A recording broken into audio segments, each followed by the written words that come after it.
Right.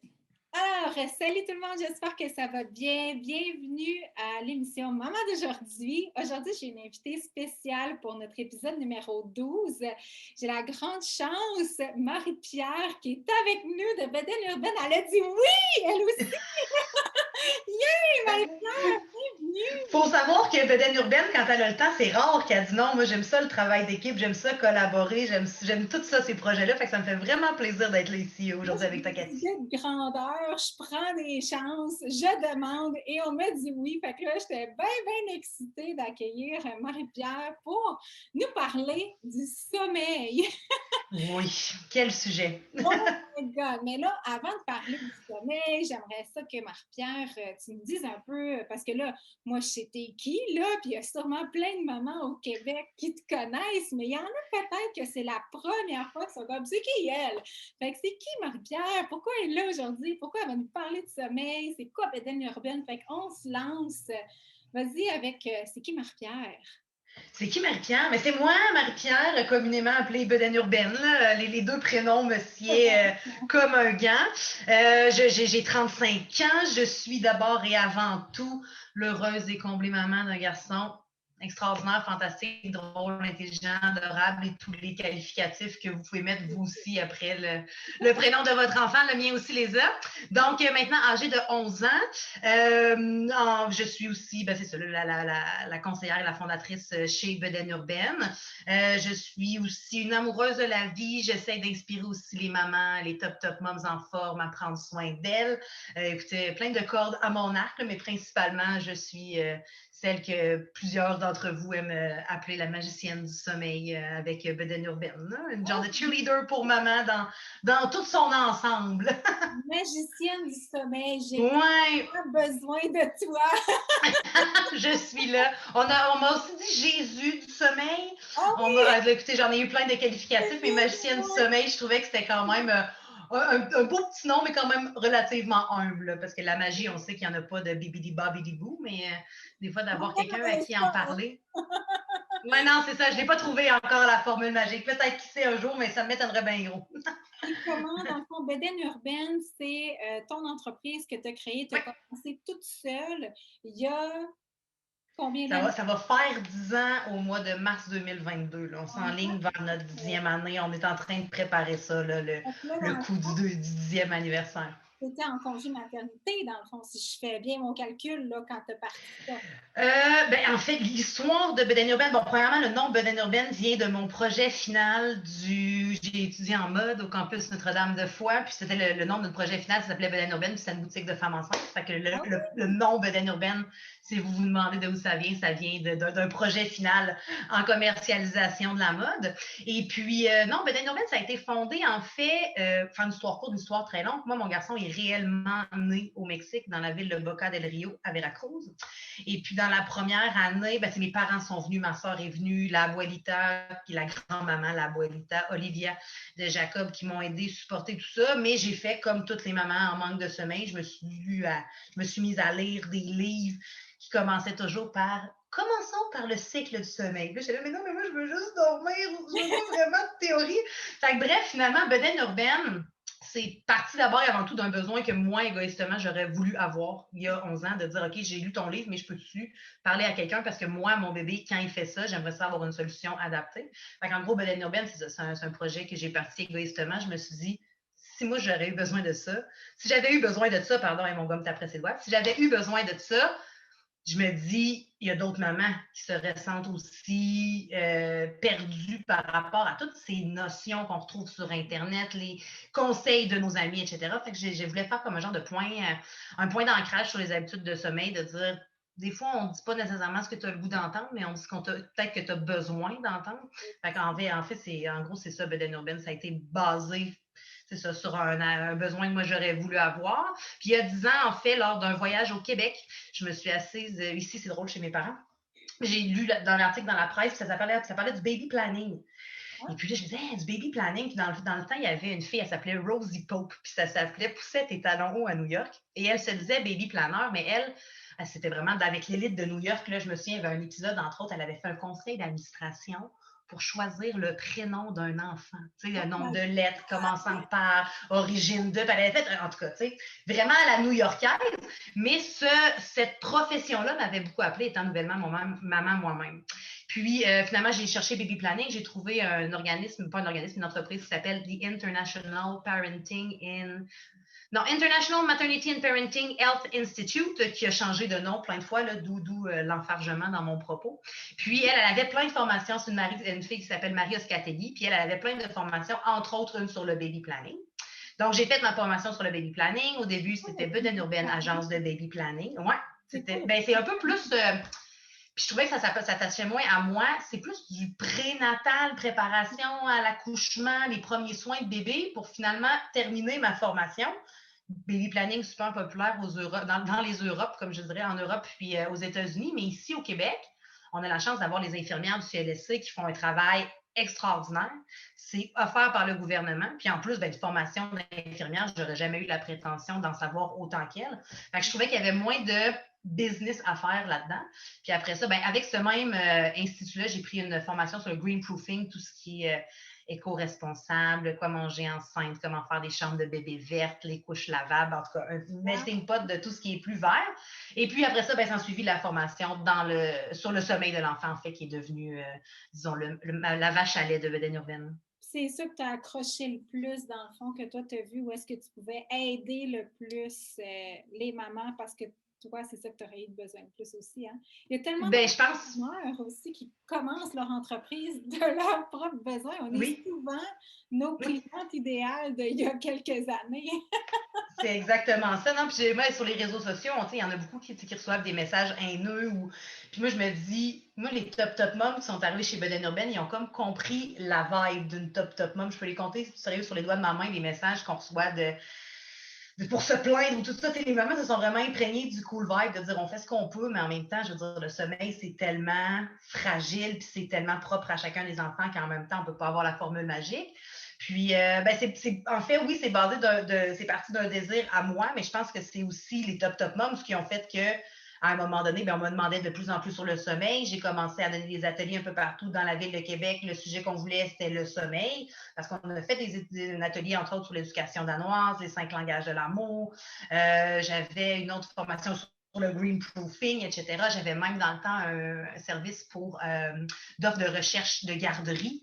Mais finalement, c'est les top moms qui ont comme fait, non, je pense que nous, on a besoin du sommeil. Puis, c'est ça, à vouloir trop faire toutes plein de choses, on n'est pas capable de se spécialiser sur un sujet. Fait que ça fait une couple d'années là, depuis que Karine, mon acolyte, mon bras droit, gauche, et que j'appelle affectueusement ma Renée Angelil, elle serait peut-être commencer à arrêter de s'éparpiller puis de faire une niche. Je dis parfait, notre niche, nous, ça va être le sommeil. C'est super. Puis là, dans le fond, vous offrez à Bedaine Urbaine des formations, il y a un livre, il y a de l'accompagnement, il y a plusieurs services disponibles. Là. Effectivement. Je dirais que le plus gros bloc de services qu'on a, ça sera les ateliers en ligne. C'est sur une plateforme on aime citer parce que c'est un produit québécois puis on adore l'équipe, c'est chez Didacte. Donc, toutes les formations en ligne sont disponibles à partir de, je ne vais pas mettre le pied dans la bouche, mais je pense que c'est à partir de 30 $ pour des ateliers préenregistrés qui ont déjà été enregistrés, que le contenu essentiel se trouve là-dedans. Il y a des formations un petit peu plus complètes, que la version électronique du Top Book, par exemple, est inclue, puis on a vraiment beaucoup plus de vidéos disponibles. Il y a aussi un atelier qu'on fait en live. Donc, sur cette même plateforme-là, le contenu de l'atelier sur le sommeil du bébé est fait en format live. Donc, le contenu, le canevas initial de la formation reste le même, mais je l'enregistre en temps réel. Fait que si Stéphanie elle a une question, elle me pose la question sur le chat, je réponds littéralement à sa question. Donc, c'est plus dispendieux, ça coûte une quarantaine de dollars plus taxes, mais on peut poser ses questions en même temps, ce qui peut déjà donner un air d'aller aux mamans parce que on comprend aussi que c'est le fun de dormir, mais qu'il y a toujours une question de budget, surtout avec notre fameux RQAP ici au Québec. Il faut toujours penser à ça, oui. Et puis, on a 2 livres en version électronique, en version imprimée. Le Top Book tome 1 pour le sommeil des 0-18 mois. On a le Top Book tome 2 pour les 18 mois 5 ans. Approche complètement différente. 0-18 mois, c'est vraiment la compréhension, la gestion des attentes, puis vraiment le processus d'entraînement de dos proprement dit. pour ne nommer que ces sujets qui sont couverts dans le livre, parce que bien sûr, on parle de plein d'autres choses. Puis le Top Book numéro 2, où lui, ça devient beaucoup plus de la discipline bienveillante, dans ce sens que souvent, aux alentours de 18 mois, 2 ans, les enfants commencent à comprendre beaucoup plus. Donc, c'est plus nécessairement de leur montrer comment dormir, mais bien de les accompagner pour qu'ils veuillent continuer à dormir. Ça, c'est les 2 livres. Moi, ma 4 ans, là, elle se lève. Ben là, c'est moins pire ces temps-ci, là, mais tu sais, 5 minutes après, elle a soif, après ça, il faut aller aux toilettes, puis là, il faut encore aller aux toilettes, puis là, on a encore soif, puis là, maman, je veux te dire quelque chose, tu sais, comme ça finit jamais. C'est là. Sache que tu te retrouves dans la situation de, j'ai goût de te dire, 70% des parents. Là. Il y a des mamans qui ne verront pas de problème en ça. Ben, c'est pas jamais un problème, là, mais la réalité, ils n'auront pas nécessairement de problème avec cette réalité-là parce que sont peut-être plus patientes que les mamans moyennes aussi. Puis quand tu en as un versus en as 4 aussi, c'est sûr et certain que c'est pas la même dynamique. Mais on pourra en reparler tantôt si tu veux, Cathy, là, mais ça, cette étape-là, ça s'appelle l'élimination des variables de dos. Ça veut dire que pendant quelques jours, on essaie de noter à quelque part sur notre téléphone, un bout de papier, les questions qui reviennent le plus souvent. Et puis, on pose ces questions-là jusqu'à 100 fois par question avant même de sortir. Donc, c'est par exemple, pour prendre ton gobelet d'eau, il y a toujours l'étape de est-ce qu'elle est capable de le prendre toute seule. Fait que là, le gobelet d'eau, il est déposé sur ta table de nuit. Je t'ai montré en période d'éveil comment le prendre si tu en avais besoin. Fait qu'après ça, avant de sortir, est-ce que tu veux de l'eau? L'eau est là. Montre-moi comment tu vas la prendre si tu as soif à nouveau. Parfait. Donc, je comprends que si tu as soif tantôt, tu es capable de te débrouiller toute seule. Oui, OK, parfait. Fait que là, quand on sort de la chambre après la routine, bien entendu, l'élimination des variables de dos, quand ces questions-là reviennent, après ça, c'est de peut-être parler à travers la porte, rentrer sans nécessairement revenir vers le lit. Là, il y a plein d'approches différentes, mais dire championne, tu es capable de prendre ton gobelet d'eau, je le sais. Et sans nécessairement insister, est-ce que ça devienne une bataille de pouvoir non plus, c'est d'autonomiser, en fait, ces actions-là qui peuvent être autonomisées.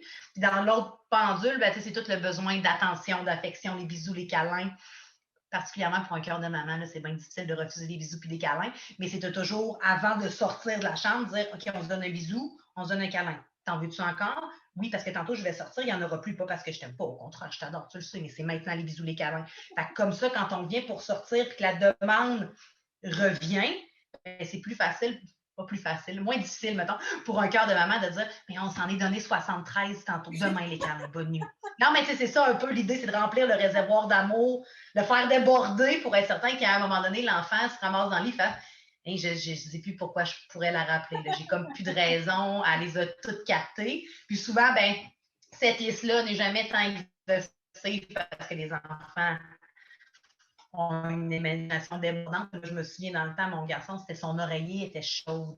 Fait que je rentre, que je tourne son oreiller, mais après 3 jours, je suis mis dans le cadre de porte, son oreiller, je comprends, tourne-la, lève-toi, puis là, j'ai plus jamais entendu parler de l'oreiller chaude, mais c'est un peu ça l'idée avec les enfants. Fait que, pour tout ça, pour te dire que c'est très difficile, moi, de répondre comme ça à des questions parce qu'on n'a pas le topo complet. C'est pour ça qu'avec les livres et les ateliers, on a aussi les services privés qui peuvent te permettre d'avoir un big picture, j'ai le goût de dire, là, très anglophone de ma part, mais un portrait plus global, parce qu'on pense que l'entraînement au dodo est la finalité, alors que c'est une partie de la solution.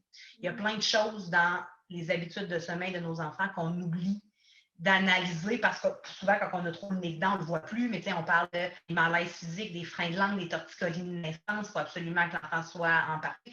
Ça prend une tribu bienveillante pour aider la maman, puis on le sait que la société nous a appelé ça un congé de maternité. Moi, j'ai appelé ça une mission maternité parce que ça n'a rien d'un congé.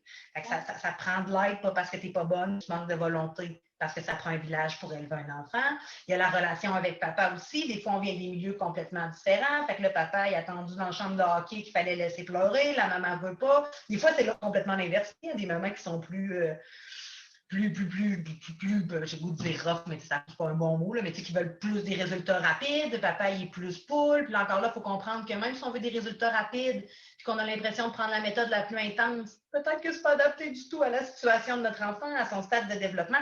C'est pour ça que je pense que les coachings restent le point d'ancrage chez Beden Urbaine. Ce n'est pas dit que tout le monde a besoin de ça, mais parfois d'avoir un second avis, d'avoir quelqu'un au bout du fil qui est très impartial, puis qui a des vrais connaissance dans le sommeil de l'enfant, ça peut faire une différence. Là.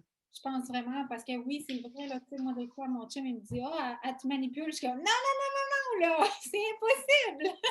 C'est un bébé. Ben, c'est ça. Mais tu sais, il y a beaucoup de choses qui se passent comme ça, puis qu'on n'est pas nécessairement au courant en tant que parent. Puis, ben, on le sait, là, je veux dire, dans un couple, de toute façon, quand quelqu'un d'externe nous dit quelque chose versus l'autre nous dit quelque chose, c'est sûr et certain que souvent le mot passe mieux. Puis, tu sais, moi, j'ai toujours dit que le travail d'équipe, tu sais, ensemble plus fort, c'est le slogan des Top Moms, là. C'est sûr et certain qu'il y a des choses que vous ne pouvez pas voir ayant les deux pieds dedans.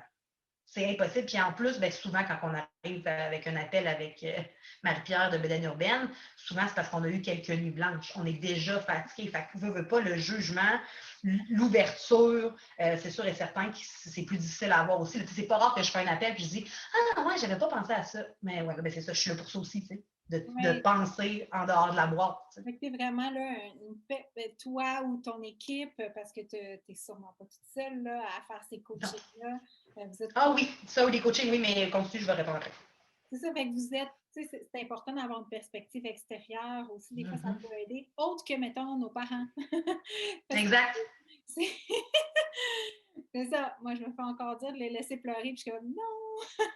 Ben, c'est parce que l'être humain a évolué, veut pas. Là. Fait que, il y a des notions qu'on a appris aussi au niveau du développement de l'enfant. On a arrêté de prendre le bébé pour un bébé adulte. C'est un bébé humain qui a son développement, qui a ses besoins.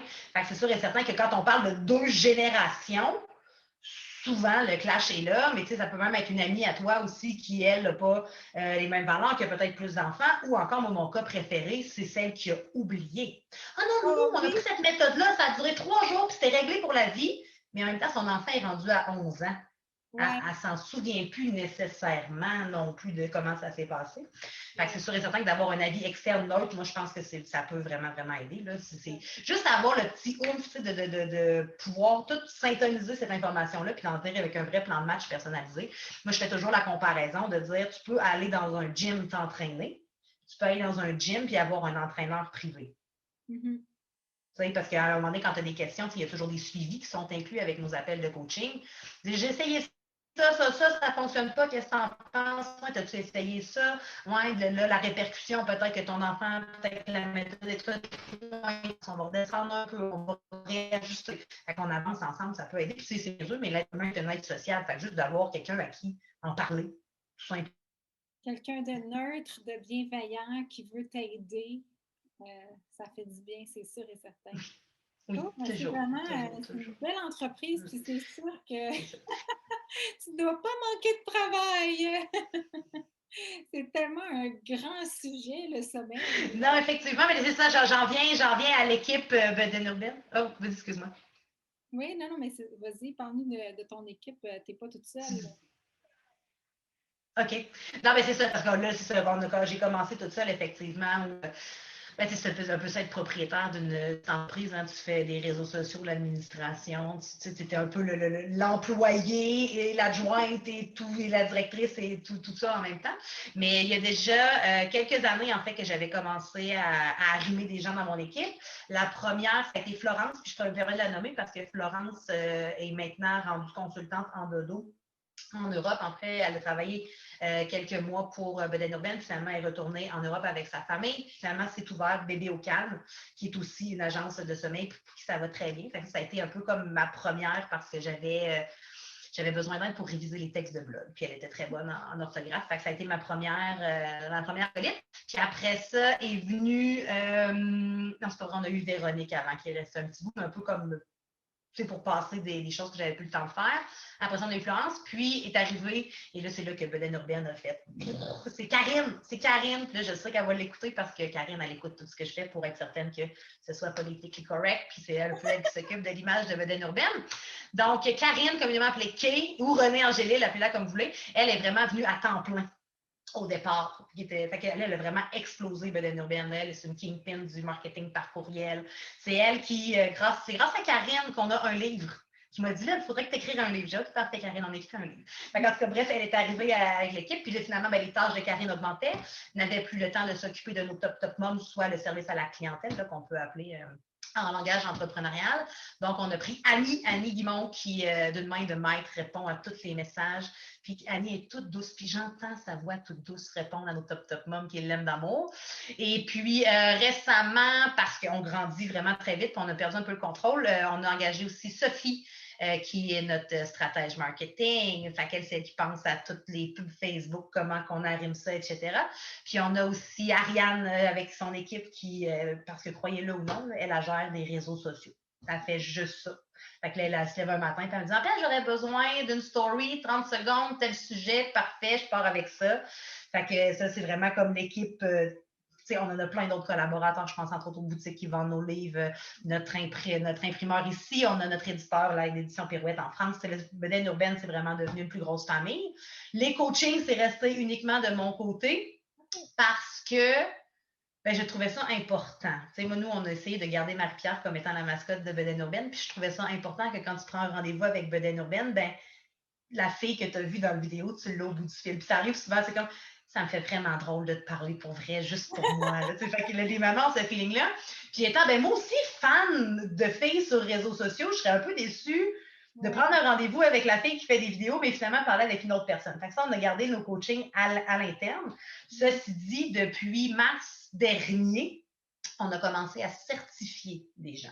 Fait que là, on a des gens, je vais te dire, là, de la Côte d'Ivoire jusqu'en Colombie-Britannique, là, tous ceux qui sont dans le domaine francophone, on a des psychologues, des infirmières, des hypnothérapeutes, des éducatrices spécialisées qui sont venues, même il y a des consultantes en dodo qui faisaient déjà de la consultation sommeil, qui sont venues prendre nos outils, notre boîte à outils à nous. Fait que ça, il y a moyen de parler à d'autres personnes de la méthode Bedaine Urbaine. Et quand on prend rendez-vous avec Bedaine Urbaine, c'est moi qui est au bout du fil.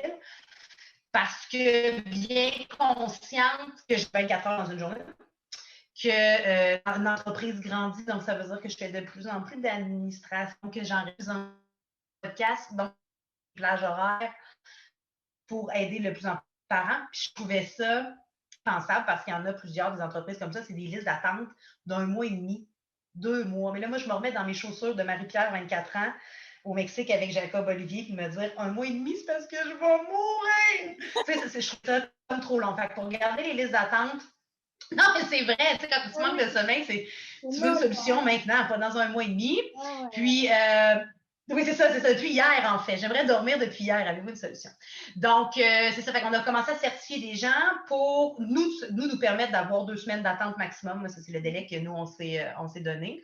Et puis aussi, consciente que, là, à 35 ans, je m'accepte avec mes défauts, mes qualités, mais étant bien consciente que j'ai aussi une personnalité qui ne pourrait pas plaire à tout le monde, ce serait bien correct, mais je me disais, la philosophie Bedaine Urbaine aide tellement de gens, ça me ferait de la peine qu'il y ait des mamans qui refusent cette aide-là juste parce que, sérieux, ces lunettes, je suis pas capable. Puis ce serait correct aussi, là.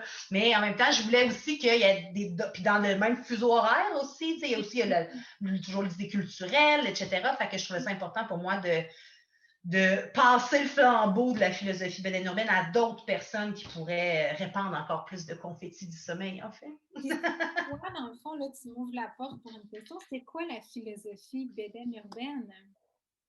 En gros, la philosophie Bedaine Urbaine, c'est ça. Premièrement, c'est de prendre une approche beaucoup plus holistique de l'enfant. C'est pas juste d'être dans le mode solution, mais de chercher beaucoup plus la cause du manque de sommeil parce que souvent, en fait, Mme Ingrid Bayotte, qui est une sommité ici au Québec, qui est incroyable, elle dit un bébé humain, parce qu'on a tout été basé sur le modèle de l'Homo sapiens en mode nomade, un bébé humain, la nuit, ça se réveille, ça chigne un peu et ça se rendort. Fait que ça, le bébé dans la caverne, c'est un peu, le bébé humain était censé être comme ça. Fait que si on a des bébés qui, par exemple, ne dorment uniquement dans une seule position, des bébés qui ne dorment pas, parce que ça existe, là, des bébés qui ne dorment pas dans les bras d'un parent, des bébés qui mangent tellement peu, qui perdent du poids, fait que là, il faut les garder en position horizontale. C'est sûr qu'il y a des problèmes physiques qu'on ne s'explique pas, genre le fameux reflux, là, on aimerait bien ça, trouver l'élément déclencheur de ça, mais il y a beaucoup de sphères qu'on oublie d'analyser avant de commencer un processus d'entraînement de dos. Fait que ça, je pense que ça fait partie de nos forces chez Bedaine Urbaine. C'est pas juste de dire « Ah, j'ai une solution pour toi, c'est... » On va regarder ensemble pourquoi ça ne fonctionne pas, puis on va aussi adapter notre solution. Parce que là, j'ai commencé à dire dans mon discours, la solution, c'est peut-être pas un processus d'entraînement de dos. C'est peut-être d'aller te chercher de l'aide le jour. C'est peut-être de commander des boîtes coquettes pour que tu puisses te libérer un peu de temps. C'est peut-être d'aller chez un ostéopathe, vérifier si ton enfant est en pleine santé, parce que s'il y a un petit coup tout le temps de même, qu'il y a une épaule plus haute que l'autre, c'est possible que ça l'empêche de dormir. Il y a des babys, des bébés aux besoins intenses, certes, mais il y a des babys aussi, des bébés aux problèmes qui les rendent irritables. Mais les bébés qui ont des problèmes qui les rendent irritables, on ne peut pas les faire dormir tant et aussi longtemps qu'on n'a pas enlevé cette cause d'irritabilité-là. Donc, bref, l'approche holistique, je pense que ça, c'est notre force. Autre chose, c'est que plutôt que de vendre, on essaie aussi de déculpabiliser les mamans. Là, tu fais ce que tu peux, tu fais ce que tu es capable, tu es la meilleure. Fait que ça, il y a beaucoup de cheerleading de la top mom qui est ancrée dans notre philosophie. Puis l'autre chose, c'est qu'au niveau typiquement entraînement de dos, c'est que plutôt que de vendre aux mamans qu'il y a une solution qui fonctionne pour tous les enfants, quand dans 3 jours c'est réglé et que tu n'auras plus jamais de problème, nous, on est venu leur donner 3 méthodes, sans chronomètre. Puis on est venu aussi humblement leur dire, t'es jamais à l'abri d'une nuit blanche, là.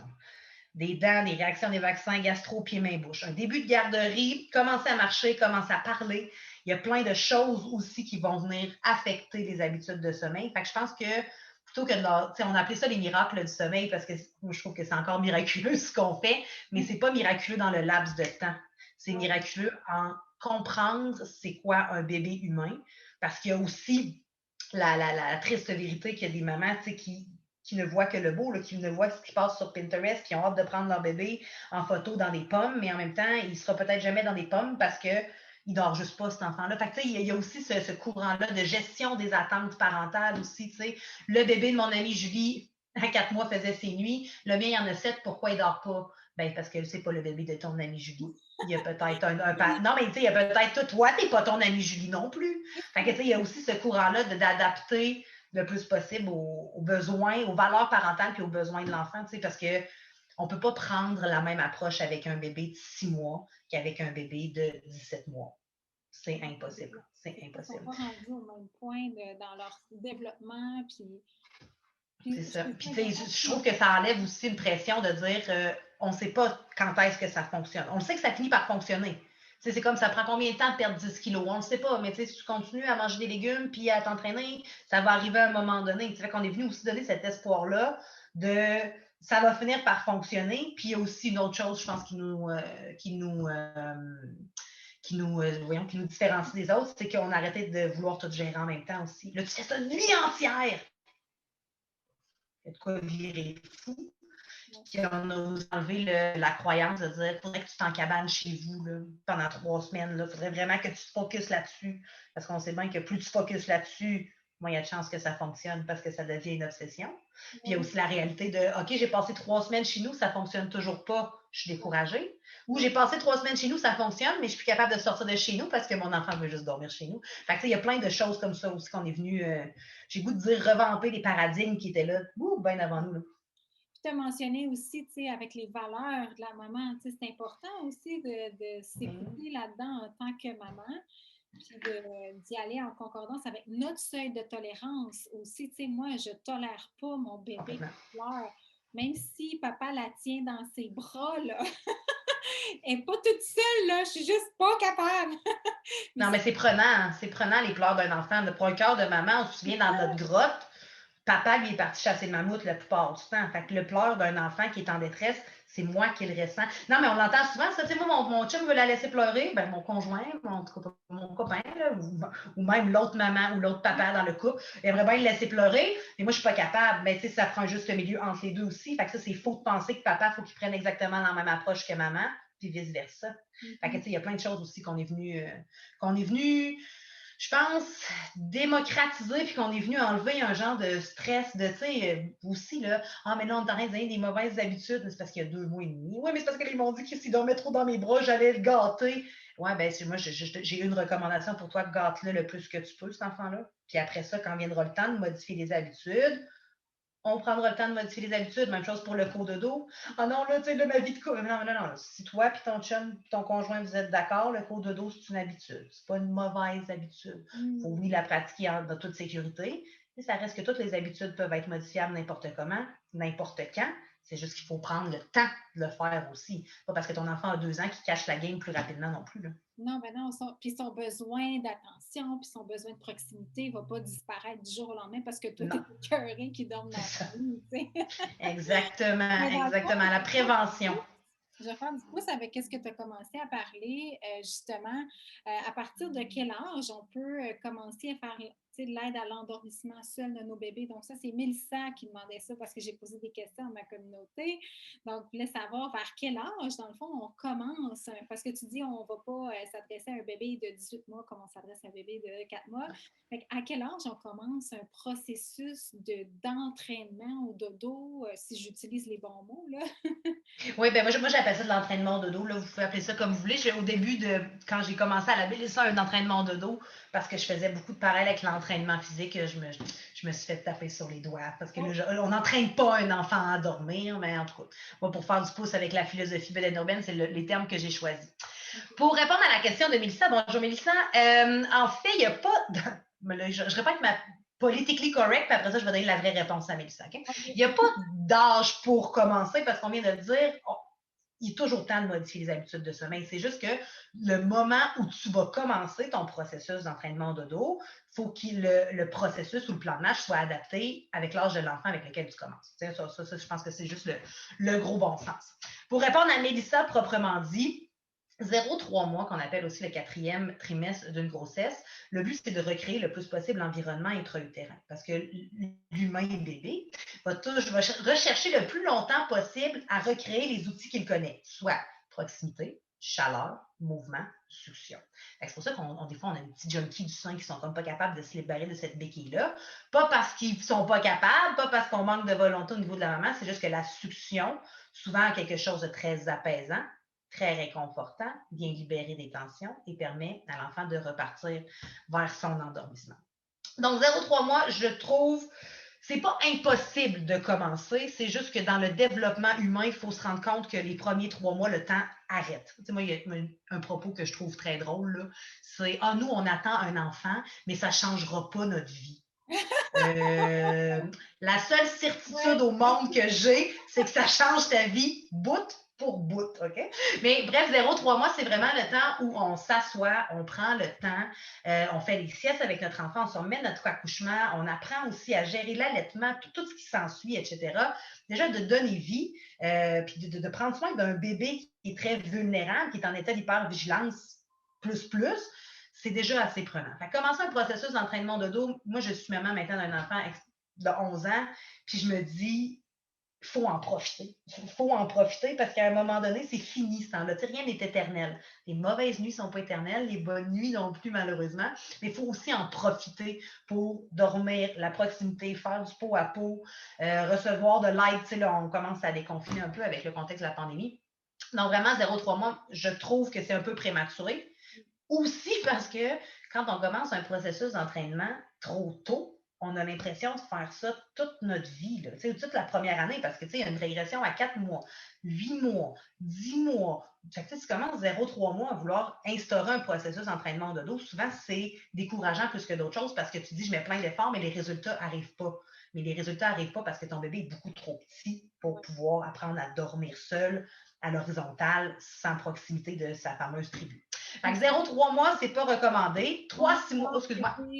En hors bébé avec l'allaitement, en porte-bébé, proche de nous, en cododo, puis on déculpabilise, là. C'est correct, on n'est pas en train de gâter notre bébé, on est juste en train de répondre à son besoin d'être comme s'il était encore dans notre ventre. Parce que d'être bébé, ouais. Pour un bébé de naître aussi, là. méchant, arrivé à la vie, là, oh oui. L'effet clair. Non, mais il n'y a jamais eu faim, il n'y a jamais eu froid, il n'y a jamais eu chaud, il n'y a jamais eu besoin d'être. C'est sûr et certain qu'il faut lui donner la chance d'arriver au monde. Ceci dit, il y aurait peut-être là, lieu, mais en même temps, d'appeler chez Beden Urbaine, probablement que je dirais à cette maman-là, vérifier en médecine alternative ou en médecine traditionnelle, mais c'est des enfants qui ne dorment pas du tout.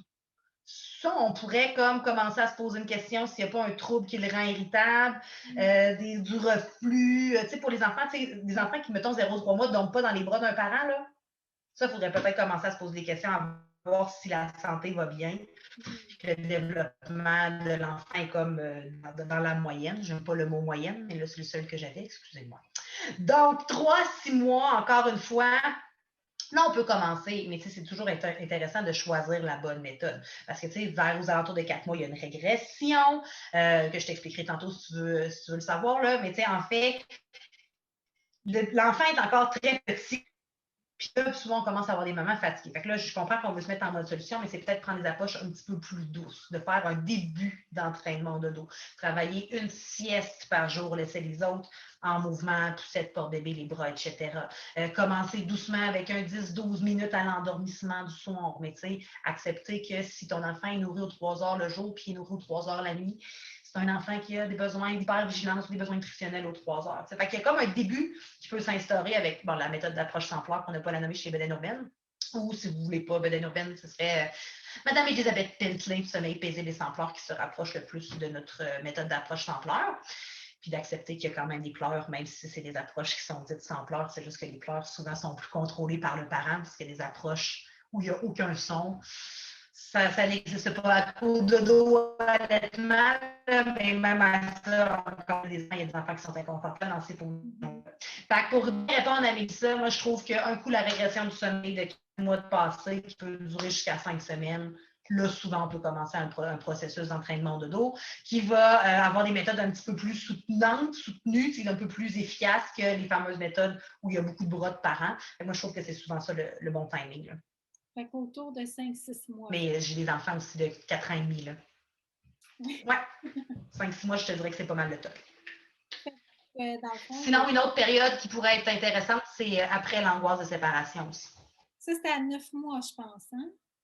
Oui, j'ai des angoisses de séparation, mais là, vu qu'il y a beaucoup de monde qui nous écoute, je vais juste faire une parenthèse. L'angoisse de la séparation, c'est 0-18 mois. Hein? Le premier répondant reste la fin du monde pour l'enfant. OK? Fait que ça, c'est 0-18 mois. Mais vers 8-9 mois, c'est ce qu'on appelle l'effet de permanence des objets. C'est là que l'enfant ne comprend pas que si tu disparais de son visuel, que tu continues d'exister dans l'espace-temps. Fait que c'est pas le temps pendant cette période-là de commencer des méthodes où on rentre puis on sort de la chambre. Vous aurez bien compris qu'à chaque fois que l'enfant, vous sortez, il se met en mode panique. Puis là, vous revenez, il est content de vous voir. Fait que là, le parent, il dit, mais il me niaise, je rentre dans la chambre puis il rit. Mais il ne te niaise pas, il est juste vraiment content de savoir que tu n'es pas disparu. Tu sais. Fait que c'est ça, il faut adapter nos efforts là, et nos méthodes. Donc, soit autour de 5 mois, soit autour de 10 mois. Oui, 8-10 mois, là. Ouais, à peu près. Si j'ai bien compris.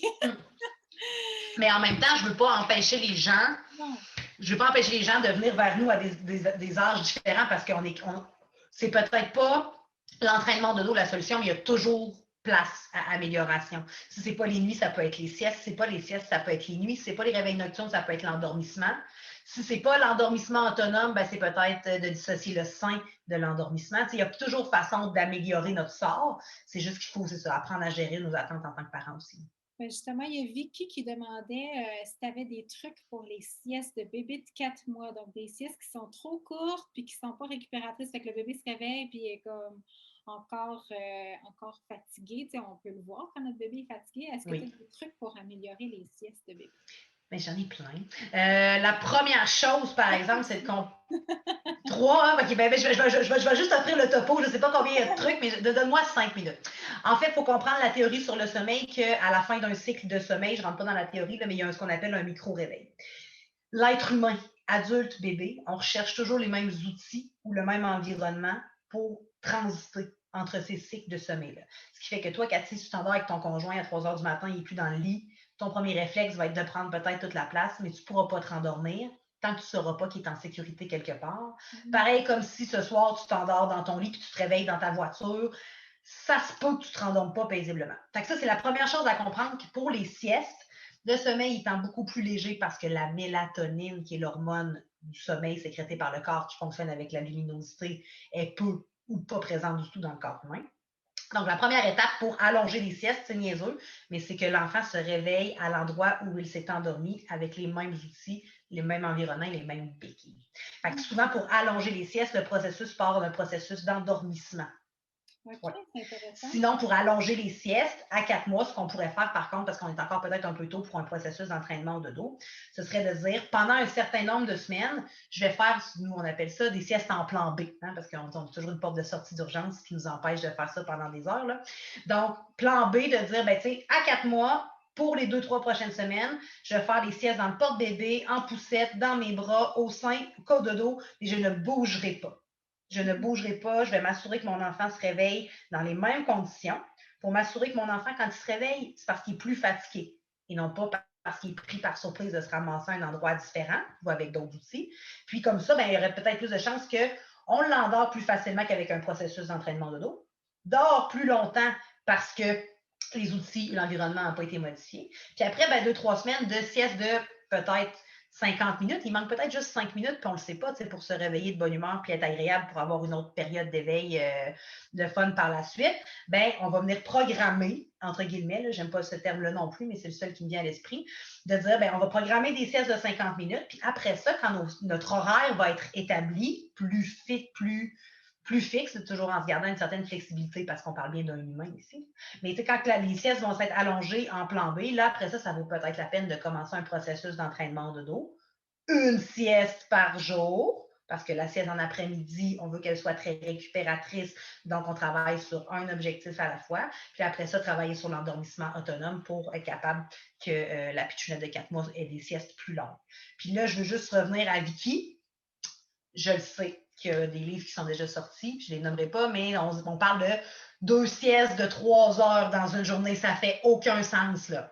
OK, il faut arrêter de se baser.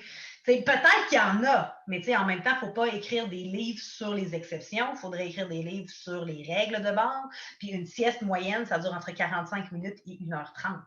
Puis il n'y a pas de long. Ouais, hein, ça me fait plaisir, ça vient d'enlever un stress. Hein?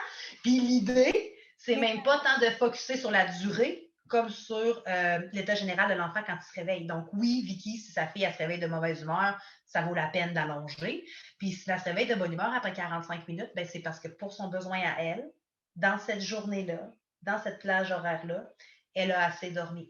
Puis, autre chose que Vicky pourrait faire aussi, c'est peut-être continuer à l'endormir comme elle fait là, mais quand elle se réveille au bout de 45 minutes en pleurs, ce serait de la mettre dans un plan B, le porte-bébé, poussette, la chaise qui vibre, la chaise qui va là, quelque chose pour l'aider à étirer son horloge. Mais l'idéal, ce serait à 4 mois de programmer, puis après ça, passer vers l'autonomie du sommeil. Mais les deux sont possibles. C'est intéressant que tu nous dises que ça dure de 45 minutes à 1h30 parce que moi, j'étais comme, elle dort juste 1 heure, tu sais. Ouais, c'est ça. Ben, ça dépend. Nos attentes au bon niveau aussi. Dire, OK, tu sais, j'ai pas 2 heures devant moi, là. C'est normal qu'elle dorme peut-être juste 45, 50, 1h15, là. Ben, c'est ça aussi, tu sais, quand tu me parlais de c'est quoi la philosophie bédène-urbaine, c'est de redonner aussi le pouvoir à l'instinct maternel. Ça veut dire que si une journée elle dort 44 minutes puis elle se réveille de mauvaise humeur, oui, ça vaut la peine d'allonger la sieste. Mais si une journée elle dort 45 minutes puis elle se réveille toute pimpante de vie, ben, tu la laisses dans son lit placoter, jacasser, babiller jusqu'à temps qu'elle t'appelle avec un ton un peu plus soutenu. C'est pour ça que c'est ça, pour répondre à Vicky, j'ai donné le plus d'options possible, mais encore là, il faut voir avec ce qu'elle a le goût de faire, où sont rendus, sur l'état d'épuisement, blablabla, ben des affaires à contrôler. Je pense qu'on a déjà parlé sur la régression du sommeil. En fait, c'est Julie qui demandait si tu avais des trucs et des conseils parce qu'elle disait qu'elle a vu des vidéos qui expliquent c'est quoi une régression de sommeil, mais qu'il n'y avait pas vraiment de solution ou de trucs.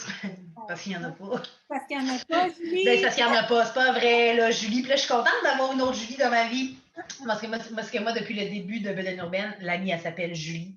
Je pense que Mélanie Bilodeau, elle, c'est Suzanne. Ben, moi, elle s'appelle Julie. Donc, pourquoi non, c'est pas vrai, là, puis là, il y a des solutions, là, mais c'est juste que la solution, en fait, à une régression, c'est de la comprendre, de l'accepter et d'être flexible. Fait que souvent, on va parler, mettons, de l'angoisse de séparation due à la permanence des objets. Peut-être qu'à 7 mois, tu déposais ton enfant, tu lui donnais un bisou, puis tu sortais de la chambre, il faisait gna pendant 3 minutes, puis après ça, il s'endormait. Mais une régression, peut-être qu'effectivement, tu vas revenir au pied du lit de ton enfant. Tu vas peut-être y reflatter les cheveux jusqu'à temps qu'il s'endorme. Tu vas peut-être tenir la main. Tu seras peut-être plus capable de sortir non plus. Fait que, de comprendre la réagression, de pourquoi elle arrive, puis de s'adapter. C'est surtout ça, la solution. Puis quand je dis qu'il n'y a pas de solution, ben, c'est tout ce qui est physique, des régressions dues à des poussées dentaires, gastro, pieds, mains, bouche, des réactions à des vaccins. Il n'y a rien à faire, mis à part soulager, puis réconforter l'enfant. Tu sais, je veux dire, un enfant, pour qu'il dorme bien, la santé doit être au top. C'est plus pour ça que je disais que c'est pour ça qu'il n'y en a pas de solution. Et puis je pense que je fais du pouce sur une autre question que je sais que tu voulais me poser. Tu sais, il y a aussi une régression, par exemple, quand l'enfant se retourne sur le ventre. Ben, tu sais, mis à part s'assurer qu'on le stimule suffisamment pour qu'il apprenne cette habitude-là le plus rapidement possible pour qu'il devienne polyvalent à la faire lui-même de façon autonome dans la nuit. Puis le temps, il n'y a pas grand-chose à faire. Tu sais, pareil comme un enfant qui se réveille debout.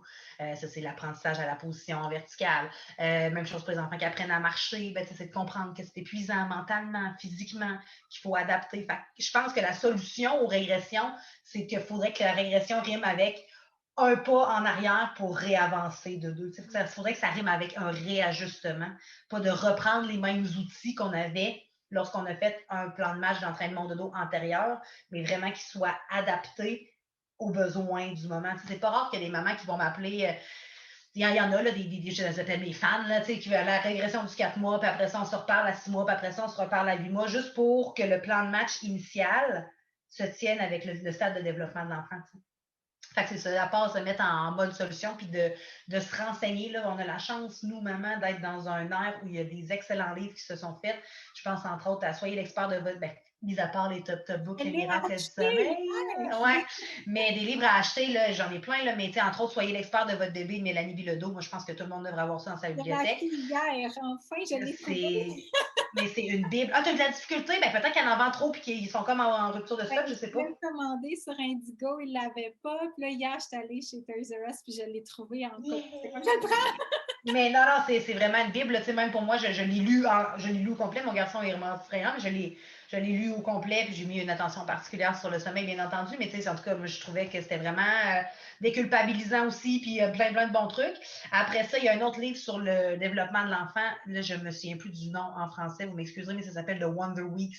Puis, ils ont vraiment fait un schéma du développement de l'enfant, de dire je dis n'importe quoi, là, mais entre 3 et 7 jours, il y a une régression. Il se passe ça, c'est pas à cause de ça. Qu'est-ce que tu peux faire pour l'aider, etc. Fait que ça aide à intellectualiser un peu les régressions. Ça, je trouve ça très bien. Puis, il y a un autre livre qui m'a fait un très grand bien, c'est Pleurs et colère des enfants et des bébés d'Aletta Soltaire. L'importance des pleurs, les pleurs de décharge.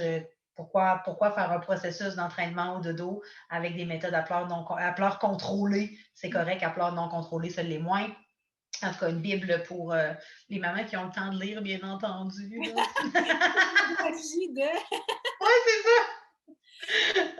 Version audio. Moi, c'est un truc que je donne souvent aux mamans aussi. Si on est capable de trouver la version audio, puis que toi, ton bébé fait des siestes en poussette, ben mets-toi un livre audio pendant que tu fais. Fait que, tu sais, au moins tu il y a des excellents podcasts aussi. Oui, non, c'est ça. Tous les moyens sont bons pour s'informer. C'est juste que c'est faux de croire, par exemple, que parce qu'on nous réfère un livre, qu'on va s'attacher à.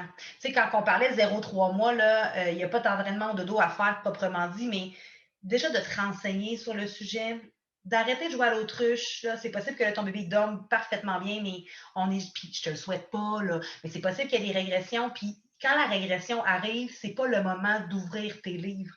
C'est le temps d'ouvrir un livre que tu as déjà lu, pour aller chercher l'information, la solution que tu as besoin. Il y a beaucoup de mamans qui, OK, là, mon enfant, ça fait une semaine qu'il dort pas. Moi, t'as-tu lu ce livre-là? T'as-tu fait ça? Fait que là, ils se ramassent à faire plein d'ateliers.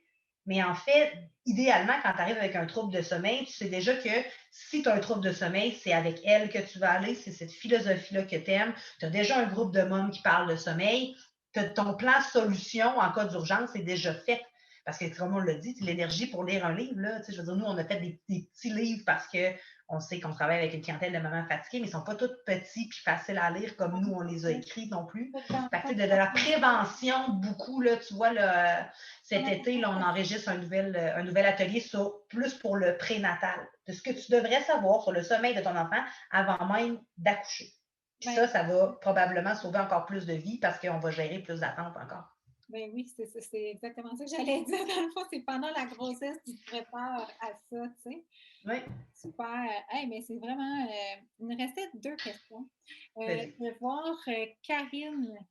Ah ben tu vois, les conseils pour débuter l'endormissement d'un bébé vers 3 mois, 3 mois et demi. Fait qu'on en a parlé déjà de ça. Ben, je vais juste revenir parce que tant qu'à tu te poses la question, en fait, l'approche sans pleurs, là, je ne vous expliquerai pas tout parce que ben, ça me prend du temps d'expliquer ça. Là. C'est pas le but du podcast non plus. Mais l'idée, ce serait d'être la méthode d'approche sans pleurs. Okay? Fait qu'un processus d'entraînement au dodo, nous, ce qu'on appelle un plan A chez Bedaine Urbaine, puis tu as toujours le plan B, ta porte de sortie d'urgence. Ben, nous, on en a 3 intensités. Pareil comme quelqu'un qui s'entraîne, qui peut faire du yoga, s'entraîner à la maison avec une plateforme en ligne, puis faire des marathons. Tu n'es jamais obligé de t'entraîner, tu n'es jamais obligé de faire des marathons. Et c'est sûr que si tu fais du yoga, te mettre en forme, ça peut être un petit peu plus long. Mais c'est pas grave. Son timing, c'est le best. Fait que nous, ce qu'on appelle notre yoga, en fait, dans nos méthodes d'entraînement de dos, c'est la méthode qu'elle s'appelle l'approche sans pleurs. Pas parce qu'il n'y a pas de pleurs du tout, mais parce que toutes les pleurs sont contrôlées par le parent. Fait que je vous dirais, là, 0-6 mois, idéalement 3-6 mois, c'est souvent l'approche qu'on va préconiser. Cette approche-là, c'est après la routine de dodo dans un environnement idéal avec toutes les variables que l'on contrôle qui sont contrôlées, on dépose l'enfant dans sa bassinette. La méthode d'approche sans pleurs, c'est dès que tu te sens interpellé. Ça veut dire que si tu te poses la question à savoir s'il pleure ou il jacasse, ça veut dire qu'il ne pleure pas. Hein? Parce que quand on se pose la question, ce n'est pas un enfant qui est en détresse. C'est un enfant qu'on ne sait pas trop. Puis il y a des pleurs aussi de décharge versus les pleurs de détresse qui sont importants de reconnaître. Là, je ne rentre pas dans la prétention qu'on est obligé de reconnaître toutes les pleurs de notre enfant, mais un cœur de môme, quand tu le déposes dans le lit et que ça ne marche pas, tu le sais immédiatement. Donc, quand la maman ou le parent, parce que les papas aussi s'impliquent, se sentent interpellés, on prend l'enfant, on réconforte l'enfant complètement. Fait que ça veut dire qu'un coup dans les bras du parent, l'enfant n'arrête pas instantanément de pleurer. Mais comme tu contrôles les pleurs, qu'il y a une proximité, que tu es en train de lui donner une réponse complète versus une réponse rapide, c'est ça le processus de sans pleurs. Fait que là, on répond à sa demande. Un coup réconforté, pas endormi, on redépose. Et puis là, on va faire ça pendant maximum, là je répète, maximum, Bedaine Urbaine, elle n'a pas dit 60 minutes, elle a dit maximum 60 minutes, parce que pareil comme un processus d'entraînement de dos, en physique, on va commencer par des 5-10 minutes, 15-20 minutes, puis là, comme ça, on va progresser dans le plan A, pareil comme quelqu'un qui commence à s'entraîner. Fait que la vraie méthode d'approche sans pleurs chez Bedaine Urbaine, c'est je me sens interpellée, je réconforte, un coup réconforté, pas endormi, je redépose. Puis après le laps de temps que moi, je trouve confortable, mais il y a toujours le fait que, OK, là, je le remets au sein, je l'endors dans mes bras, je l'amène en côte de dos, on part en auto ou en poussette, papa arrive à la rescousse, il y a toujours une porte de sortie qui t'empêche de tomber dans l'acharnement de dire c'est à soir que ça se passe. Parce qu'il y a plusieurs méthodes qui vont dire ça. Là, puis un coup, que vous commencez, ce serait vraiment très important de continuer parce que là, pas de la notion perdre-gagner. Bon, avant 3 ans, ça ne marche pas de toute façon. Puis, on tombe dans l'acharnement, ce qui fait qu'on fait ça pendant 4 heures. Tu sais, 4 heures, il n'y a plus personne qui a le goût d'être là, puis tu ne recommences pas le lendemain. Fait que ça, c'est pareil comme si quelqu'un s'était dit « Je vais perdre 10 livres aujourd'hui. » Non.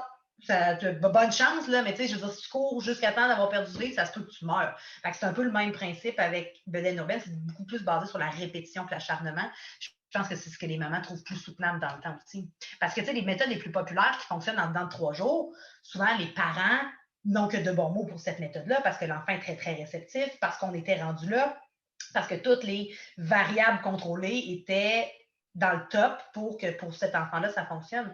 Il y a des enfants pour qui ces méthodes-là qu'on va faire pendant 4 heures ne font que rajouter du stress sur du stress. Fait qu'au bout de 3 jours qu'on vous a vendu le Saint Graal, quand ça ne fonctionne pas, bien souvent, on revient dans nos vieilles habitudes. Puis là, on se trouve poche, puis c'est de ma faute, puis on n'en revira jamais. Alors que ça n'avait probablement juste pas le bon plan de match. Oui. J'adore ça.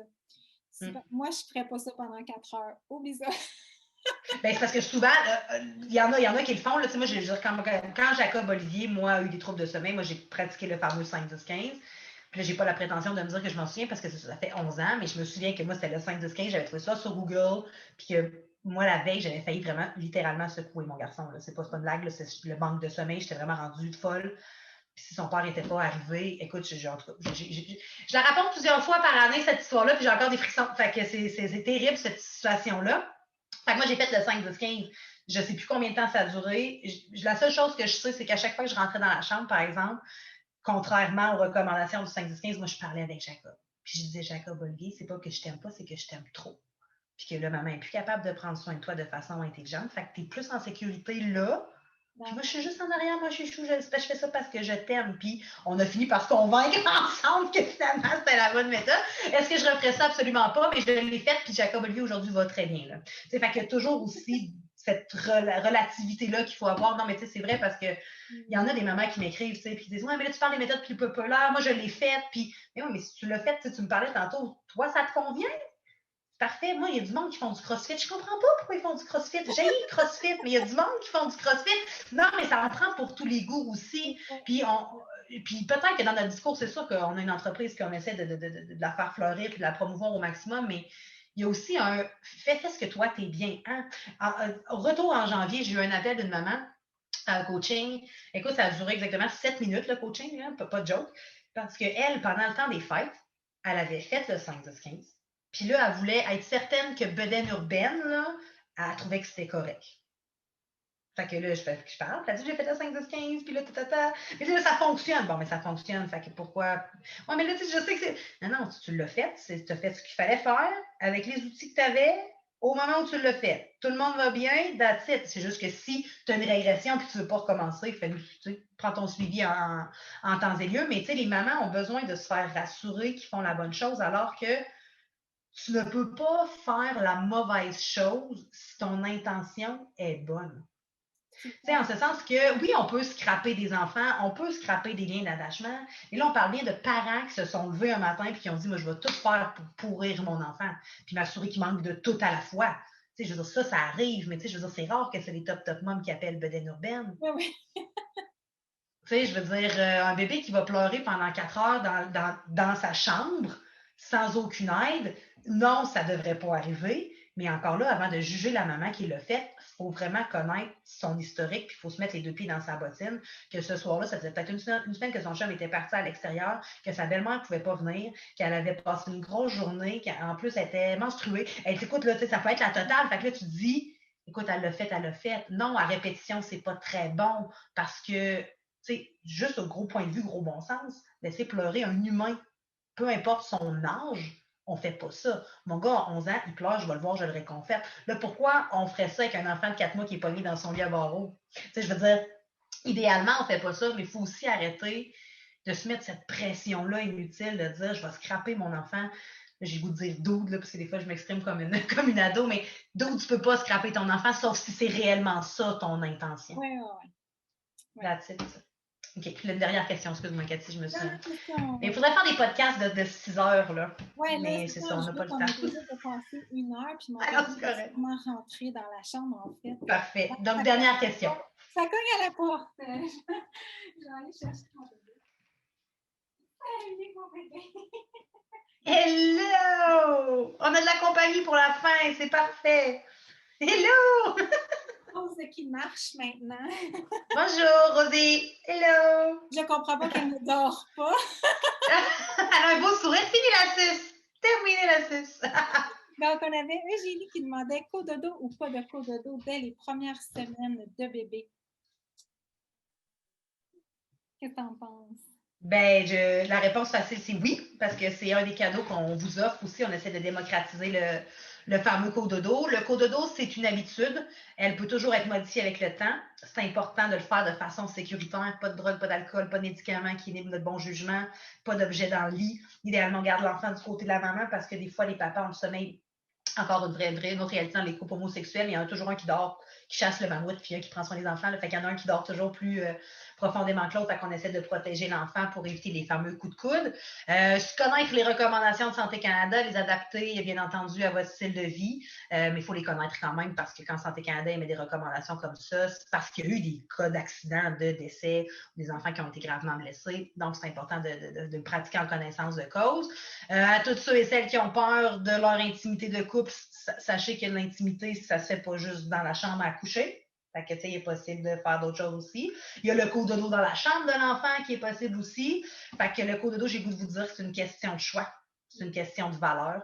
Moi, j'en fais encore des fois à l'occasion avec mon garçon qui est rendu à 11 ans. Il tripe à mort, on dort collé, on s'aime. C'est le fun de se parler avant, tu sais, j'appelle ça le pillow talk, là, de se parler de notre journée. Je trouve, en tout cas, moi, j'aime ça le cododo. Fait que c'est sûr et certain que moi, je ne vous vendrai pas le cododo.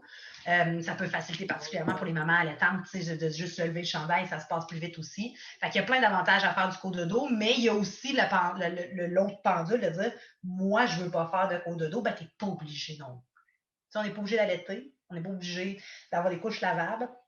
Je veux dire, on n'est pas obligé de rien faire dans la vie tant et aussi longtemps que toi, ça rentre dans tes convictions et tes valeurs. C'est parfait, mais c'est sûr et certain que... Comment elle s'appelait cette maman-là? Eugénie, si tu veux faire du cododo, c'est le... aujourd'hui. C'est vrai, bon, ben, Eugénie, de ce soir, en cododo, ça reste... Tu sais, on oublie que, oui, Santé Canada nous a mis des recommandations parce que malheureusement, au Canada, il y a des parents qui sont trop, excusez-moi l'expression, je veux dire irresponsables, j'allais dire dommés, mais on va dire irresponsables pour être capables de le faire de façon sécuritaire. Donc, Santé Canada, eux, se sont dit, plutôt que de prendre du temps pour leur expliquer comment faire, on va juste leur dire que c'est dangereux parce qu'ils n'ont pas le choix, c'est leur job. Mais le cododo, c'est répandu partout sur la planète, sauf au Canada, grâce et à cause de Santé Canada, dépendamment du verre à moitié plein, à moitié vide. Mais tu sais, prenez juste les tribus là, africaines, là, je veux dire, ils dorment toutes dans la même hutte. Au Mexique, pour ne pas le nommer, parce que j'ai quand même passé du temps là-bas, c'est des chambres familiales. Là. Les parents, ils dorment avec les enfants parce que ceux qui ont moins de sous, souvent l'air climatisé, pour ceux qui en ont encore, c'est installé dans la même chambre. Fait qu'ils dorment tout le monde ensemble. Puis ils réussissent à faire des bébés. Puis ils réussissent à garder leur couple sain. Fait que non, mais tu sais, je veux dire, c'est ça. Il y a toujours ces fameuses croyances-là que ça vient briser l'intimité du couple. Ça brise l'intimité du couple si tu penses que tu es juste intime dans une chambre, mais il y a d'autres façons aussi de voir tout ça. Fait que oui, non, grande fervente du cododo ici. Là, ça me prendrait vraiment quelqu'un de très persuasif pour me prouver le contraire, parce que moi, je pense que c'est encore une belle façon. Qu'elle vient nous rejoindre dans notre lit encore. Là. Ben, tu sais, encore là, ça, c'est une façon de... Tu sais, est-ce que ça dérange? Est-ce qu'elle se rendort? Est-ce que toi, tu te rendors? Tu sais, si c'est non, c'est oui à toutes ces réponses-là, le cododo, est-ce que c'est une mauvaise habitude? Les enfants qui se réveillent très tôt le matin, qui sneakent dans le lit des parents, qui se rendorment pour 1 heure ou 2, est-ce que c'est une mauvaise habitude? Moi, je pense pas, là. Moi, je pense que c'est une habitude. Par exemple, le matin où tu es tanné, puis ça fait 1 an et demi qu'il fait ça, ben attache tes skis, là, parce que c'est sûr et certain que lui a compris. Dépendamment de son âge, bien entendu. Mais tu sais, moi, je pense qu'il n'y a pas de mauvaises habitudes. Il y a des habitudes qui deviennent mauvaises avec le temps, ça c'est sûr, mais des mauvaises habitudes, j'y crois pas. On donne toujours les habitudes aux enfants qui nous conviennent. Je te donne un exemple avec mon enfant plus grand. Là, il sait que j'enregistre un podcast, fait que là, il est sur sa Nintendo Switch. Je sais que c'est pas nécessairement une bonne habitude, mais là, ça me rend service en motadine. Lui, il est super content. Ça me permet d'avoir le silence absolu. Fait que, oui, ça pourrait sembler être une mauvaise habitude d'utiliser un écran pour enjoyer un enfant de 11 ans, mais de mon point de vue à moi, puis qui est très humblement le mien, là, moi, ça achète la paix. Fait que, il y a toujours moyen de moyenner, tu sais. C'est ça. Fait que c'est vraiment de voir selon ce qui, toi, t'appartient. Puis j'aimerais terminer par... Un enfant qui s'endort seul, c'est jamais obligatoire. En ce sens qu'il y a des enfants que les parents les bercent pendant 10 minutes, sur 10 heures, excuse-moi, 10 minutes, qu'on les dépose, ils dorment pendant 10 à 12 heures. Pourquoi se casser une cheville pour faire un entraînement au dodo? C'est quand ça devient trop long. On est plus capable de le déposer, que ça crée des réveils nocturnes. Là, je peux comprendre, c'est ça. Mais tu sais, avant ça, il n'y en a pas de problème. Il n'y a que des solutions. Il n'y a pas de problème, que des solutions. C'est quand ma mère est rendue avec une grosse bédaine de femme enceinte puis que bercer, c'est confortable. Ben, c'est ça, mais en même temps, il ne faut pas arriver au fait que ma bedaine m'empêche de te bercer. C'est que peut-être que ma bedaine va m'empêcher de bercer, fait que je vais commencer doucement pour toujours avoir la solution plan B de te bercer, tant et aussi longtemps que mon plan A d'entraînement de dos ne fonctionne pas. Ben oui. Okay, c'est toujours on va se parler, Marie-Pierre. Ça me ferait plaisir, ma chère Cathy. Mes questions en privé. Ça me ferait vraiment, vraiment plaisir. Non, puis on a essayé aussi de garder les services coaching quand même. Ben, je pense abordables, surtout après avoir vu les prix d'autres gens qui font la même chose que moi. Là, avec le livre qui est disons, 20 $ en format électronique. Puis à partir de 50 $, on peut me parler directement avec un appel téléphonique puis un suivi de 2 semaines. Fait que ça fait 70 $ pour le livre qui te reste qui va toujours être un point de référence, puis après ça, avoir un appel qui peut... cadeau à demander. Tu sais, des fois, on ne sait pas quoi demander comme cadeau ou quoi que ce soit, ou on est grands-parents ou amis, puis on va offrir un cadeau à quelqu'un, mais ça peut être un beau cadeau parce que tout le monde va dealer avec le sommeil des enfants. Le sommeil est important pour la maman aussi. Pourquoi on parle autant du sommeil des bébés? C'est parce que là, on a des mamans brûlées, là. Ben, puis je te dirais que tristement, là, la pandémie n'a pas beaucoup aidé. Là. C'est ça, c'est ça. Et on s'est ramassé en souvent des avantages numériques à prendre soin de nos enfants à la maison, pendant que l'autre est en télétravail, il ne faut pas qu'il... Ah non, ça a été l'enfer de la pandémie, là, pour vrai. J'en ai toujours quelques-uns, là, mais pendant la pandémie, là, beaucoup d'appels de « Hey, salut, c'est Marie-Pierre de Beden Urbaine, je suis vraiment contente de te parler! » C'est comme, tu sais, la maman, là, fallait qu'elle déverse son lot d'émotions. Non, on oublie, à cause du motadine de congé de maternité, on pense qu'on est obligé de tout faire en même temps parce que nous, on est en congé, mais c'est parce que c'est pas un congé. Ça n'a rien d'un congé de devenir maman, que ce soit pour la première fois, la 100e fois. Il y a toujours son lot de défis. Puis cette période de transition-là, elle a été mise pour être maman et non pas rénover une cuisine ou partir dans le sud. Oui. Ramenons Ceci ça. Mais Ceci dit. Marie-Pierre, merci tellement pour ton temps, ton énergie, tes Ça me fait plaisir. connaissances. Je vais mettre les liens, dans le fond, on te trouve sur Bedaine Urbaine, Facebook, Instagram, site Internet. Je vais tout mettre les liens au-dessus, en dessous de la vidéo, là, dépendamment où est-ce que vous écoutez l'émission. Si jamais tu as des questions, tu écoutes l'épisode, tu as des questions de plus, ben va parler avec Marie-Pierre, va parler à la gang de Bedaine Urbaine pour t'aider. Puis on se rappelle, on n'attend pas qu'il soit trop tard, qu'on soit trop... Non, la prévention. Pour commencer, déjà, si tu un petit bébé, si tu es enceinte, commence à t'informer sur les cycles de sommeil auprès de sources fiables. Pas à ton ami, pas à ta grand-mère.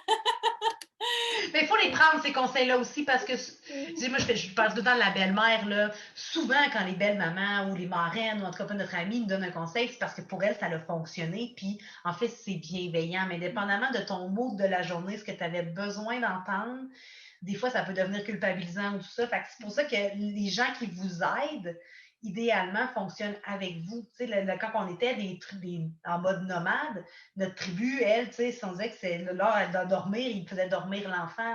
Fait que, tu sais, c'est un peu la même chose aussi. C'est que des fois, on a beaucoup de ressources d'aide, mais est-ce que ce sont vraiment les bonnes ressources d'aide? Ça, c'est une question qu'il faut se poser aussi. Ça peut être même des fois le conjoint qu'on ne s'entend pas du tout. Fait que d'avoir quelqu'un qui va venir faire le juste milieu, ça peut aider aussi. Hein. Parce que c'est pas juste de calmer le papa, des fois c'est de stepper up la mom, tu sais, des fois c'est pas toujours le même coupable non plus, hein? Non, c'est ça. Ben, super. Merci beaucoup, Marie-Pierre. Merci encore. Merci à toi, ma chère Cathy. Super, vraiment intéressant. Puis, nous, on se retrouve la semaine prochaine. Et là, ben, j'ai pas regardé c'est quoi mon sujet la semaine prochaine. Alors, surprise pour la semaine prochaine. Épisode numéro 13. Donc, bonne semaine à tout le monde. Commentez, partagez l'épisode. Ça a été vraiment pertinent pour toi, que tu as trouvé des bons conseils. Partage ça dans ton réseau de mamans, futures mamans. Puis, on répand les miracles du sommeil de Bedaine Urbaine pour qu'il y ait plus de mamans en santé, dans le fond, le plus possible. Alors, merci d'avoir été là.